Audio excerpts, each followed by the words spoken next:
Fandoms Anonymous.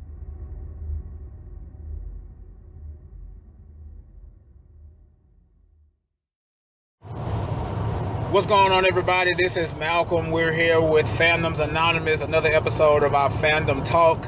Got my boy Gerald here with me. What's up? We're on our way back from Pensacon 2017 out of Pensacola, Florida. We had an amazing time at the con. Got to see a lot of different celebrities, a lot of different people. Got to meet a lot of different people, see some old friends. I know I said that twice, but it's just been an amazing day at this convention.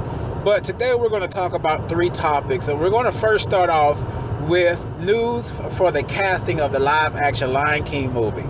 So it was just announced that Donald Glover, aka Childish Gambino, is going to be the voice of Simba. And it was also announced that the one and only James Earl Jones will reprise his role as Mufasa in this live-action movie. So when you say live-action, of course, we're going to get CGI lions. I wonder who else they're going to cast. I feel like this casting is going to be just as significant as the casting for the Black Panther. You know, they are both highly regarded African-American movies. Again, no offense to anybody. This is not about race. It's just about the facts of this movie. As for both of the movies, as you already seen, Black Panther has an amazing all-star cast so far, with Chadwick Boseman, Lupita Nyong'o, Michael B. Jordan, Angela Bassett, and many, many, many more names.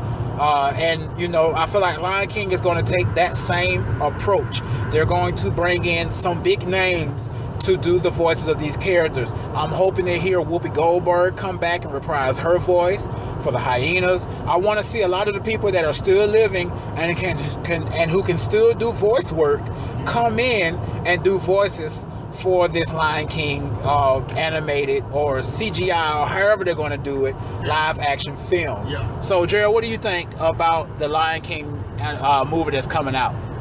Now, me personally, my expectations are very high of it. I mean, for those of y'all who remember the 1994 version, I mean, that's a part of a lot of our childhoods, especially with seeing the original version of Death of Mufasa that hit a lot of us very hard.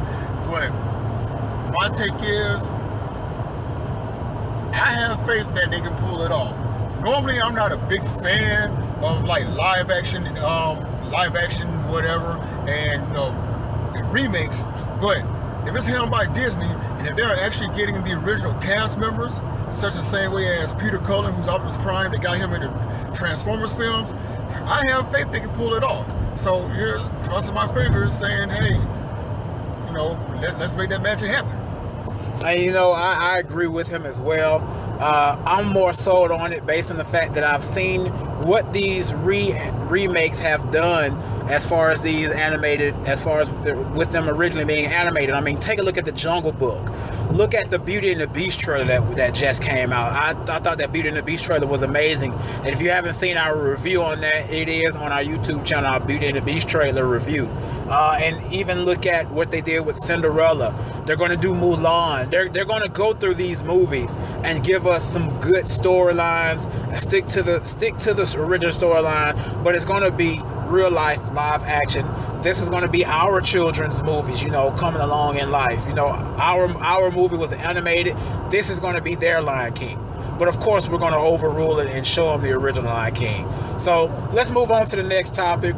Hot movie coming out. The top movie for me for the year, Mighty Morphin Power Rangers, is coming out March 24th. And they just released a new trailer. I thought the trailer was so amazing. You know, it was short, about less than a minute. And excuse my voice, like I say, guys, I'm a little tired, but I wanted to take a time to do a podcast and talk to you all coming from the convention. But work still has to be done, you know, to provide you guys with quality and consistent content on this channel. But as far as the Power Rangers trailer, we got another look at, you know, the suits. We got some more dialogue.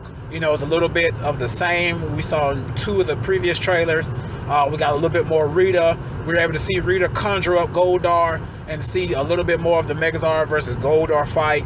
And again, this is a movie that I'm totally stoked for. I'm just excited for this movie. I don't need to see any more trailers. I'm good. I think this more likely this is the last trailer that they're ever going to put out, because the movie is coming up very quick. We're almost less than a month away from it. So Gerald, what was your take on the new Power Rangers trailer? I'm excited. That's all I can say. I am excited. I am excited. Hold on, did I mention that I'm excited? Yeah. Okay. And I'm just gonna say this much: coming from Pensacon and coming from this Q&A that Malcolm and I attended, I'm not gonna say anything any more further than this. My expectations are extremely high. And again, I hate to say what I said the last time, but hey, after hearing what Malcolm and I heard about the film itself and hearing the word we're going to see how it's done, I'm keeping my fingers crossed, because if that's any indication based off this Q&A that we went to, I'm telling you, if I thought that I lost it today meeting the man JDF himself, I'm going to really lose it. If I'm just going to say it like this, I'm just going to just totally have the maddest nerdgasm that anybody has ever seen. I'm sorry, I really still can't contain myself, because I met JDF in person. I mean, I'm hyped. I'm stoked for it. And what he was referring to was, we were at the Q&A panel for Jason David Frank, aka Tommy Oliver, the green Mighty Morphin Ranger, the white Mighty Morphin Ranger, the red Turbo Ranger, the red Zeo Ranger, and the black Dino Thunder Ranger. If we can just go ahead and list everything that he's been to the Power Rangers universe. In that panel, what he said basically was, when somebody asked a question about the new movie coming out, one thing that he said was, I hope you guys like what you see. It's going to be really good, and I hope you really enjoy it. People who are real fans of certain things and know how to listen to celebrities and know how to listen to people talk, we really feel like he was hinting at something. Now, he didn't come out and just say, I have a part in this movie, I know something about this movie that you guys don't know. This is just, if you had to look at his face, hear the inflection of his voice, and to me it sounds like he knows something that the general populace does not know about this movie. Does he have any part in it? Does he have anything to do with it? We don't know, but that's what I left there with. I'm not going to necessarily hold that to him. If he has something to do with it, I'm cool. If he doesn't, I'm still cool, because he's still JDF and nothing's going to change that. But other than that, you know, this Power Rangers movie is going to be really exciting. I'm really excited to see Power Rangers back in the theaters. It's like everything is coming back from our time. Everything is coming back. We just finished talking about Lion King. You know, Power Rangers is back in the theater. You know, Power Rangers is still going on TV. 25 years. I'm about to be 27 this year. Been watching Power Rangers since I've been on the earth. So we're going to move on to our next topic. Going to be our last topic of the day. We're going to let you guys go. What's going on at DC with this Batman movie? Now, if you guys haven't already heard, we did another Fandom Talk episode where me, Kevin Garlington, and Jeremy Branch from B Terrible Productions, we talked about what's going on at DC and how it can be fixed. So if you haven't checked that out, it's there on the channel for you to see there as well. But, you know, Ben Affleck stepped down. Now there's another guy who stepped down as well, or doesn't want to be in talks anymore in regards to this movie. And it's still, the question is out there, like, what are they doing? How they need to get a grip on it. I was once known as Mr. DC Petty. Now, I'm not so petty as on DC. I just want to see them make a good movie. That's all I want. I want it to survive. I want it to do good things. I want it to do good numbers. But it's like they don't know what they're doing. I'm not sure what's going on. I'm not sure what they're doing. And it's kind of aggravating in a sense, because it's like, you want to see them do great. You don't wish any ill on them. You want to see something good. And it's like they're kind of, you know, they're messing around. And I want DC to bring the heat, bring these characters to life, do it right. So, Gerald, what do you think about this DC news recently with the Batman movie? I'm just going, me being a diehard Batman fan, I am really disappointed with how things are going. I mean, back in 2013, after Man of Steel came out, and they had made mention that that Ben Affleck was going to play as Batman. In my opinion, my humble opinion, I was like against the whole idea. Like, no, I don't want to see Affleck as Batman. But to me, after watching Batman vs Superman: Dawn of Justice, I was saying, whoa, he's brought that grittier, edgier feel to the Batman. And having seen him make that cameo appearance in Suicide Squad, I was like, wow.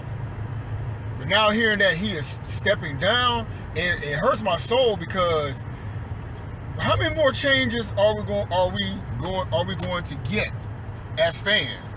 I mean, Affleck, you've already proved to us that, yeah, dude, you got the chops to play the Bat.